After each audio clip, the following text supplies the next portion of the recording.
churches. We're everybody jump in churches. So to start us off thinking about this idea of finding a physical venue for a weekly gathering, a gathering of public worship, I want you to just talk to the person next to you, either in twos or threes, and I want you to think about a church building or a church service that you went to where you're like, this physical space is amazing. Like it feels, there's something about this room that's great. So you might need to think a little bit, because we often don't think in those terms when we go to church, do we? But just think about churches that you've been to and the physical space and the ones that you really enjoyed and what was going on in the physical space because of that. And then just talk to the person next to you. And then we're going to think about buildings that weren't a good experience and think about why that might have been. Recognising that the church service is not all about the physical space, but it does play a part though. So does that make sense? Right, go. Have a quick chat.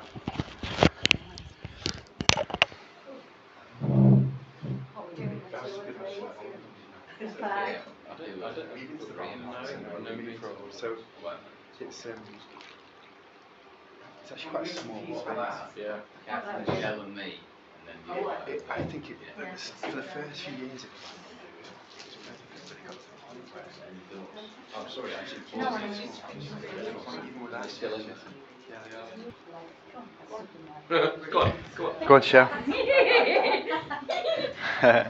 Like for me it was like, I've been in the ones that they weren't specific. I'm a gypsy background, so I've travelled. Yeah. So they weren't specific. Nice. So I've Yeah. been to a lot of churches, not joined, but been to a lot. So for me it was the ones that were most for me was like when I've gone in a mess. It's always been the mess ones, which is funny enough. But they're a mess and the people are a mess. But I just look and I think, wow, look at this. And they're on fire, for Jesus, but it's like, and I can look and see what it could be. Yeah. If you get what I mean. Yeah. And I'm like, oh, and then on the other side, I've been to Unnamed and Shamed actually. Yeah. Which I won't do out loud. Shouldn't do that. This one said that.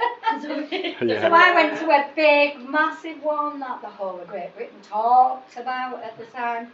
And I went and it was massive and the worship were great, don't get me wrong, but it weren't moving me, if you know what I mean. It was like, oh, great. It was like, I don't know, it was, you could get lost.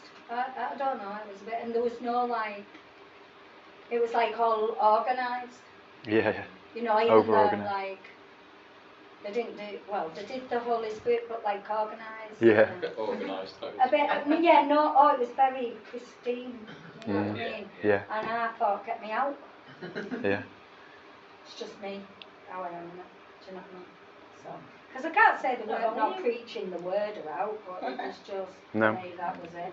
And it had everything, you know. Yeah. Lovely. Smashing. Any other thoughts?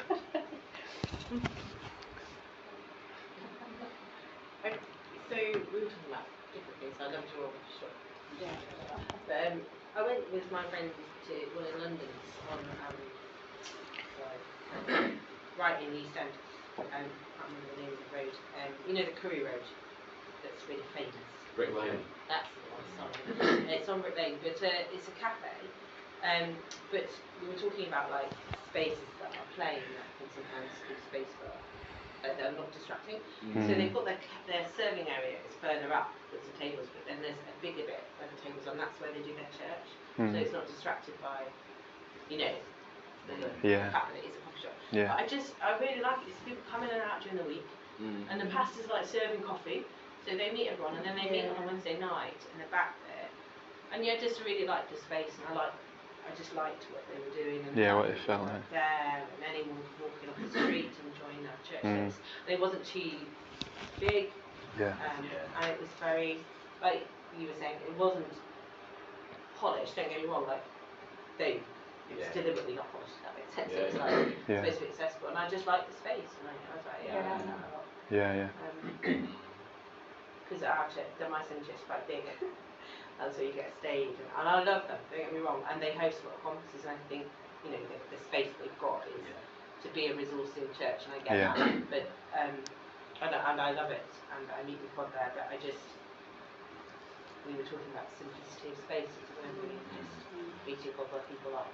As you said about Yeah, I said about the time when I was serving in the refugee camp. So we realized that the number of the refugees is increasing every time. So what are we supposed to do? Because of all that they were persecuted ones. So they needed church, they needed somewhere to go and worship the Lord. Yeah. So I talked to my pastor, and so he was refusing for some time, but then he said, okay, fine, I'll do that. So he came and we went all together, and he saw the magnitude of the need. I said, okay, so you're right, let's go and find a place. So we were just looking, and then we saw down the street there was a shop, just literally empty, and they were renting the shop. So we asked the owner, and the owner gave the shop to us, so we adopted it as a church. That's cool. We just put chairs and we started in a shop. Yeah. That's great. I love Not that. a coffee shop or anything. Yeah, It's a very simple place. Yeah. Where we could, people kept coming, we just had service there. They were so interested, they knew the place, which was very close by the camp, and it was a few streets away. Yeah. So it's just simplicity, Yeah. You need to realize. Where you was need to that? be served. It was in Serbia. Serbia. Yeah. Wow. I like what you said then about the slum village. Yeah, 20 years ago or so, I spent a few months with a church in Kenya in a slum, like surrounded by real abject poverty. But this building was it was like tin roof and stuff, and services went on for like 4 hours or whatever, sweating. But there was something very special about it, and a lot of that was to do with the heart of people for Jesus, and he honours that, doesn't he? Even though the toilets are like. Holes in the ground. I know what you mean. Yeah. They sort of meet you rather than Oh yeah. So I think that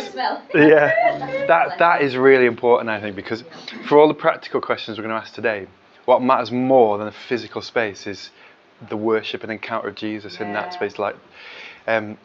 So we've got to keep that as our headline, as we think about practical questions. But I think there are still questions to ask about a venue in our context. And one of the things that we think is really important in Antioch is this: accessibility. How would a non-believer, a person who's not been in church at any point in their life, feel coming into that space? And again, it's not all about how someone feels coming into the space. There's always going to be a point at which it's risky for someone it's going to be painful or uncomfortable for someone to come into a space, because it just is, isn't it? It's like alien for someone. But the more accessible we can make it, the better. And so time and time again, people that I speak to who've not been in church all their life, 3rd, 4th generation unchurched people, they say that going into a traditional church building is just much scarier than turning up at something we do, like a community space. And that doesn't mean they can't come. They do come through those doors of more traditional buildings, but there's got to be something there that consistently, that's what people tell me, that going to a building that's not a traditional building is just a little easier. And again, the tonic to that is that someone will generally only come to church if a friend invites them, and they have a friend that they know is going to be there. That's like 98%. So it's not all about the building, but I think it does make a difference. So I think there's some questions that we like to ask. These are some of the questions. This is on the handout. The really practical questions. Is it public? Is it fairly obvious where it is?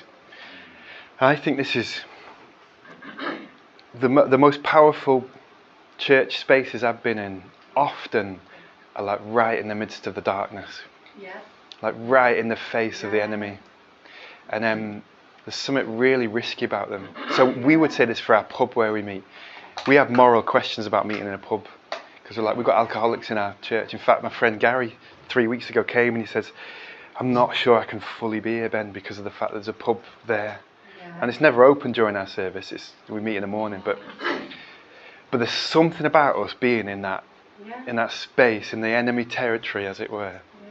It's starting to redeem that whole place. So people in the pub say it feels different since church has been there. Like there's less fights. It's a really rough pub where we meet in Great Met in Bolton. It's really rough.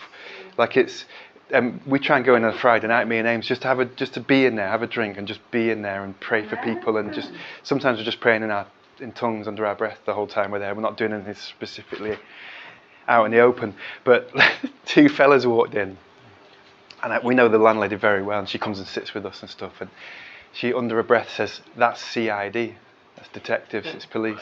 And often police just, plainclothes police just come and they just sit and have a drink and watch. It's a rough pub where we are. And there's been moments where we're like, oh Lord, is it too rough? Like, is it too extreme?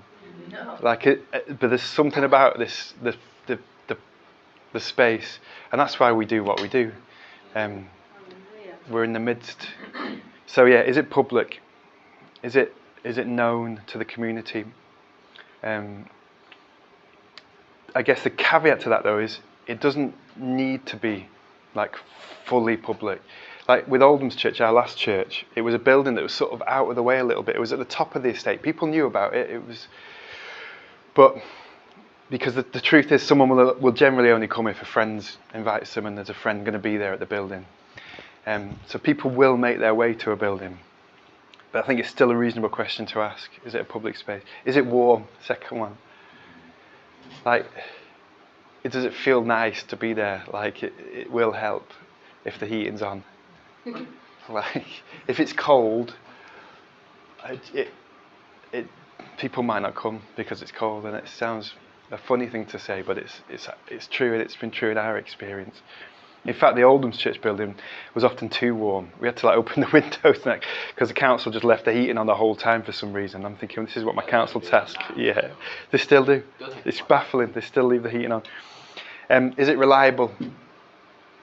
Like, is the landlord or whoever it is that runs the space, are they inconsistent? Like we just had this with Hope Longside, their previous venue. The land people just said, sorry, we're not doing this anymore. Like that's not helpful. So have a relationship with the land person, the landlady, or the landlord. Is it the right size? This is an interesting question. So anyone been to Good News at Rochdale? They meet in the library there, and they've got this little space upstairs, but it's really beautiful. Like it really works. I went there the other week and I was like, this feels really nice. It's only a small room, probably not even 3/4 of this room, is it? It's not big, is it? But there's just something about the space that I was like, oof, I'd come to this church. And that won't be the case for them for the whole period, because it is a small space. But so at Oldham's, I think there's a point now with Oldham's Church where the space has got too small for the community that's gathering there. Because if it's too small and there's lots of kids there, it's going to get chaotic. Like it's kids and small spaces don't generally work for a long period of time. But equally, is it too big? Like we're going for small churches, aren't we? So Julia at Emmanuel Church in Radcliffe, they were in a church hall, which was great for a period, but it just started to get to the stage where it was like, this is too big for our community. There's like 15 to 25 people here. It feels too big. Does that make sense? So they just moved in the school around the corner to like quite a big staff room, and it just like landed. It was a smaller room. There's softer seats in there. So yeah, size. Think about the size. Are the breakout rooms? Because eventually you might want to do kids ministry. You might want to do Sunday school. You might want to do different things that require that there be breakout space. Is there a kitchen? Because you're gonna need to put a brew in someone's hand when they come to church, basically. So how are you going to do that? We used to have in Oldham's church, we had 3 coffee breaks, one at the start, one in the middle and one at the end. So people need to have a brew in their hand. And putting a brew in someone's hand is a way of forcing on them fellowship. It's like, no, you don't leave at the end of the service. You stick around and we get to know you and you get to know me. And it's also a great way, I found with brews, getting new people involved. Second week, you're on brews next week. They might not be a Christian, but it's a really easy, quick way of storage. Like it's really not practical to keep. Yeah, it's really horrible. I've done it where you're like speakers in the boot every week. You can do that for a period. But it's just painful. It really is. It is. And if you have to pay for it. It was for a bit, yeah. Just spoke in, prayed, and then we've got some space. Yeah, good. Did we love? Yeah. It's a little space, but it just manages. It just manages. And it's good. In some ways, like you just make the most of the situation, don't you? So for setup, because there was quite a lot to do because we're using neutral spaces, aren't we? So we've got gear to set up for the church. It's a really good way of getting non-Christians involved. Like you don't have to be a Christian to put a speaker up, do you? Like you have to be a Christian to preach, to lead. There's certain things that are off the limits, but there are things that you can say to, look, you're on setup next week. It's a great way of getting fellas, actually, I've found. Not restricting setup to fellas. Women can do that, clearly, as well. And actually it's important to do that. But we've found it really good to say to our fellas, you're on setup next week, or pack down. Is that because blokes are not as good at just relating if there's not something to do? Yeah. Generally, that's been our experience. Yeah, there's fellas need a task. They like to have a task to do. And that might be a sweeping generalisation, but it seems to be true with a lot of the fellas I've seen. Neutral building.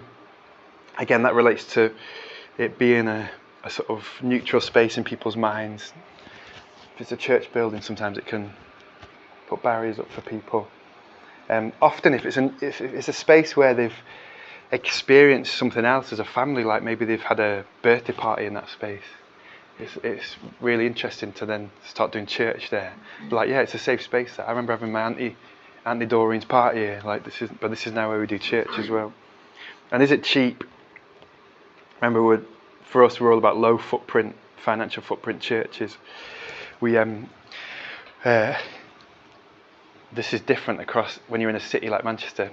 Like the rents that Catherine and Graham and you guys in the city centre are going to be very different to what we pay in Bolton. So we don't pay anything for our space because that's just the policy of the landlady. But like you just, yeah, that's it. Yeah. No, it's true. But what is the cost? There will be costs. Like our financial model is like we rent. That's how we don't want to buy buildings. We never want to buy buildings as a network because we want to be nimble and. So there's some questions to ask. Some other things to think about, and this is leaking a little bit into this afternoon with John. But timing. What time are you going to do your service? Generally across the network, it's mainly Sundays for us. But it doesn't have to be exclusively so. In fact, we found that that not doing it on Sunday has unlocked something for some of our congregations. And again, there's something of the accessibility that when we do it differently, maybe on a Wednesday night or a Saturday, or people are able to access it a little differently than they did on a Sunday. We've got mostly it's in the afternoon or the evening.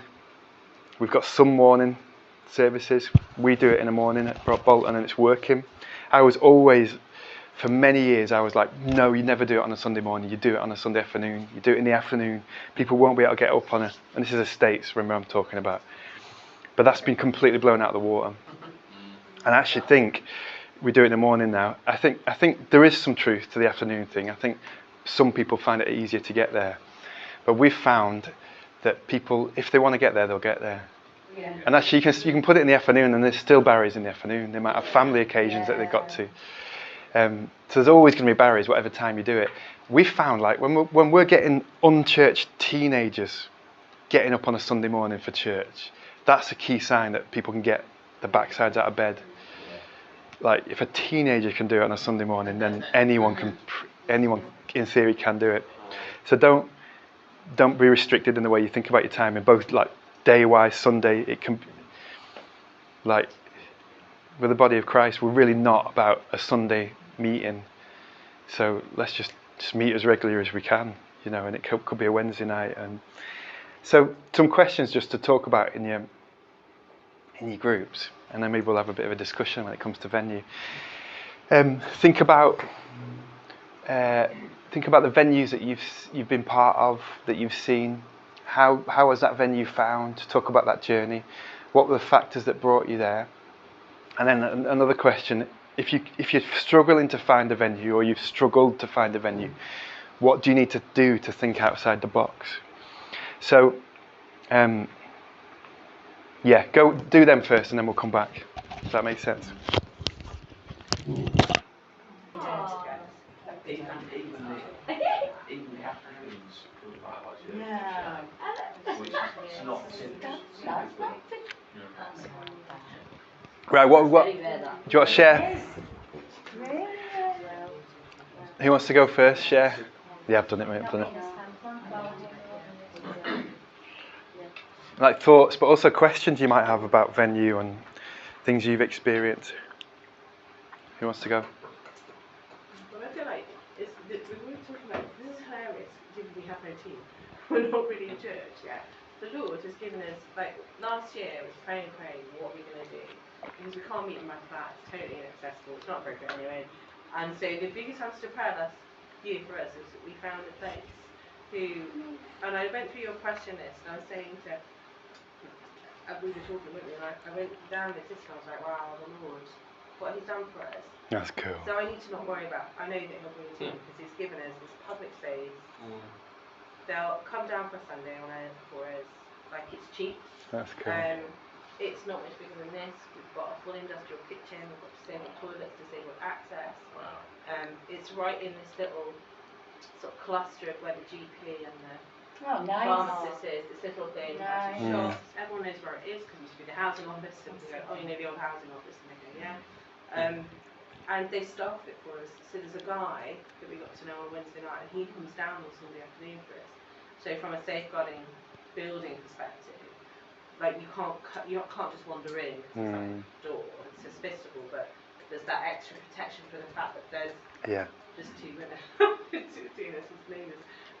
So I just looked at this, I was like, wow, God, you are so good because actually, even with and the Sending Church of Finance, so they're giving us money, so we know we've got it for the rest of the year. So I need to trust in that, trust that God's got other provision because He's done this. I went to some other places and the doors were shut and I've been praying. This was the last place I went to because I didn't really know about them, and then they've just been like absolutely amazing. So yeah, I feel encouraged because some people, if they came from a posh background, might walk in and think because it's a bit rustic, but it's perfect. Yeah, I love it. So I'm encouraged by your questions and I'm encouraged by what God's done.